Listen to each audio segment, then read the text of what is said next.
सर्वेभ्यो नमो नमः।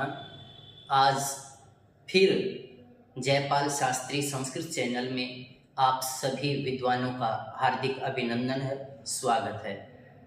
हमने कुछ पहले जो वीडियो हमने बनाई थी उसमें संस्कृत के कुछ ग्रंथों की सूक्तियाँ हमने पढ़ी थी और आज फिर हम अन्य जो ग्रंथ हैं दूसरे उन ग्रंथों की सूक्तियों का अध्ययन करेंगे जो हमारी एचटेट परीक्षा में आती हैं और ये चैनल सभी संस्कृत विद्यार्थियों के लिए निःशुल्क प्रदान किया जा रहा है। कौटिल्य अर्थशास्त्रम, ये सारी की सारी सूक्तियां अर्थशास्त्र की हैं जो हमारे एचटेट में भी आती हैं। इसकी पहली सूक्ति है अल्प कोशो ही राजा पौरजनान पदानीव ग्रसते। कहता है कि जब राजा का खजाना कम हो जाता है तब राजा जनपद अर्थात जो जनता है उसी से टैक्स आदि के रूप में ग्रहण करता है। दूत मुखा ही राजनः, दूत राजा के ही मुख होते हैं। प्रजा सुखे सुखम राज्यः प्रजा नाम च हिते हितम। कहता है कि राजा का सुख प्रजा के ही सुख में होता है और प्रजा का जो हित है उसके हित में ही राजा का भी हित होता है। सर्वधर्माणाम राजा धर्म प्रवर्तकः, सारे के सारे धर्मों का धर्म प्रवर्तक राजा ही होता है। ये आपकी याज्ञवल्क्य स्मृति की सूक्तियां हैं। अपश्यता कार्यवशाद व्यवहारान नृपेण तु, कहता है कि यदि राजा मुकदमा ना सुन सके उस अवस्था में अपने जो शिक्षावान और धर्म को जानने वाले सभासद हैं उनकी नियुक्ति करे। पूर्वम पूर्वम गुरुर्जेयम व्यवहार विधौ नृणाम, कहता है कि भाई पहले पहले से हमें अपने व्यवहार को सीखना चाहिए। कर्ण भारम की ये दो सूक्तियां हैं जो ये एक बार एचटेट में भी आ चुकी है। उतम दत्तं च तथैव तिष्ठति, कहता है कि दिया हुआ दान और किया हुआ यज्ञ कभी भी नष्ट नहीं होता, अर्थात उनका पुण्य सदा विद्यमान रहता है। धर्मो ही यत्नैः पुरुषेण साध्यः, धर्म मनुष्य के द्वारा यत्न पूर्वक सिद्ध करना चाहिए, अर्थात यत्न पूर्वक उसे धर्म करना चाहिए। तो ये सूक्तियां आपके एचटेट के जो परीक्षा है उसमें आने वाली है, तो आप इन सूक्तियों का एक बार अध्ययन जरूर कर लें। काव्य प्रकाशः, ये सारी की सारी सूक्तियां काव्य प्रकाश की हैं। उत्कर्ष हेतवस्ते स्युश्चलास्थितयो गुणाः, कहता है कि उत्कर्ष के हेतु जो स्थिर विद्यमान हैं वे गुण कहलाते हैं। उत्कर्ष के हेतु गुण हैं और अपकर्ष के हेतु दोष हैं। ये आपके एक बार परीक्षा में पूछा हुआ है कि उत्कर्ष के हेतु क्या होते हैं, वे होते हैं गुण, और अपकर्ष के हेतु क्या होते हैं, वे होते हैं दोष।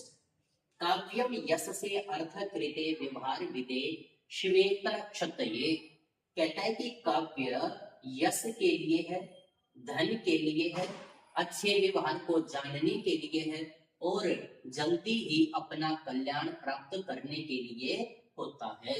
ये काव्य का प्रयोजन है। तलद दोषौ शब्दार्थौ सर्वगुणावलंकृति पुनः क्वापि, एक बार आपके एचटेट में पूछा हुआ है अनलंकृति किस लिंग में है, ये स्त्रीलिंग में है, और किस वचन में है, ये द्विवचन में है। तो कहता है कि दोषों से रहित शब्द और अर्थ गुणों से युक्त अनलंकृति, यदि कहीं कहीं अलंकार से रहित भी हो तो भी वह काव्य माना जाता है। भाई जैसे कुत्ता है और यदि उसकी पूंछ काट दी जाए तो क्या वो कुत्ता नहीं होगा, अर्थात फिर भी वो कुत्ता ही माना जाएगा। उसी प्रकार काव्य के अंदर कहीं कहीं कोई दोष भी आ गया हो छोटा मोटा, या कहीं अलंकृति नहीं हुई है, तब भी वो काव्य माना जाएगा।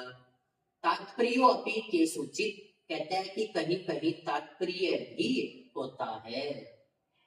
नियतिकृत नियम रहितम, जो कवि की सृष्टि है वो नियमों में नहीं बंधी हुई, वो नियमों से रहित है। लेकिन ब्रह्मा की जो सृष्टि है वो नियमों में बंधी हुई है। मुख्यार्थ बाधे तद योगे रूढ़ितो अथ प्रयोजनात्, कहते हैं कि मुख्य अर्थ का बाध करके जो किसी अन्य अर्थ में रूढ़ हो जाए वो आपकी लक्षणा शक्ति होती है। तो ये जो आपकी 6 सूक्तियां थी ये काव्य प्रकाश की हैं, और 10 रूपक की ये 2 सूक्तियां हैं जो एक बार ये अचटैट के अंदर भी आ चुकी है, ये भी एक बार पूछी जा चुकी है। तो इसलिए ये ध्यान दें आप कि इनमें से ये बहुत ही इंपॉर्टेंट सूक्तियां हैं जो आपके अचटैट के अंदर पूछी जा चुकी है। कहता है कि अवस्थानुकृतिर नाट्यम, अर्थात नाट्य, नाट्य किसे कहते हैं, एक अवस्था होती है, एक सीन होता है, उसको हम नाट्य कहेंगे। वस्तु च द्विधा, और वस्तु अर्थात इसकी जो विषय वस्तु आदि के विषय में जो बात की जा रही है वो 2 प्रकार की होती है। तो ये आपके बहुत ही आवश्यक सूक्तियां थी जो हमने अभी देखी हैं, काव्य प्रकाश की और 10 रूपक की ये सूक्तियां। स्वप्न वासवदत्तम, ये 2 सूक्तियां स्वप्न वासवदत्तम की हैं, और मृच्छकटिकम की ये 2 सूक्तियां और हैं। अनतिक्रमणीयो ही विधि, हमें जो नियम है, सिद्धांत है, विधि है, भाग्य है, उसका कभी भी अतिक्रमण नहीं करना चाहिए। काल क्रमेण जगतः परिवर्तमाना चक्रार पंक्ति इव गच्छति भाग्य पंक्ति। कहता है कि ये जो जगत है काल क्रम के अनुसार हमारा जो भाग्य रूपी पंक्ति है वो पहिए की ताड़ी के समान परिवर्तनशील है, कभी ऊपर कभी नीचे, कभी सुख आ गया तो कभी दुख आ गया। तो इस तरह से कहता है कि ये हमारा जो भाग्य है ये परिवर्तनशील है।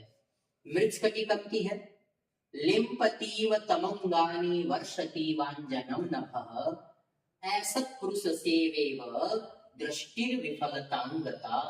कहता है कि लिम्पतीव तमंगानि, आकाश से इतना तम अंधकार बरस रहा है जैसे अंगों को लिप रहा हो, और मेरी दृष्टि भी उसी प्रकार निष्फल हो रही है जैसे मैंने किसी दुष्ट की सेवा कर ली हो। तो ये जहां पर भी क्रिया के साथ इव आ गया तो ये उत्प्रेक्षा अलंकार भी है। यदि कर्ता आदि के साथ हो इव तो उपमा अलंकार होगा, लेकिन लिम्पति लिम्पति प्लस इव तो यहाँ पर आपका उत्प्रेक्षा अलंकार है। सुखम ही दुखान्य अनुभूय शोभते, कहता है कि सुख बहुत ज्यादा सुख और देने वाले बन जाते हैं जब हम दुखों का अनुभव करते हैं, और उसके बाद जब हमें सुख की प्राप्ति होती है तो वे सुख और भी सुशोभित हो जाते हैं। तो इस तरह से ये आपकी स्वप्न वासुदत्तम की सूक्तियां थी।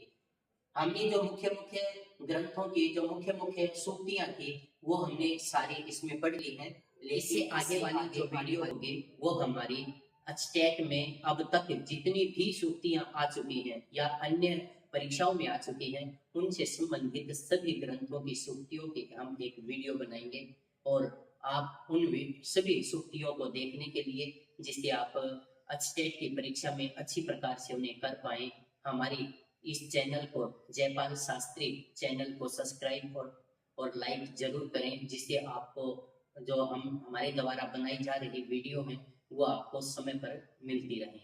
धन्यवाद।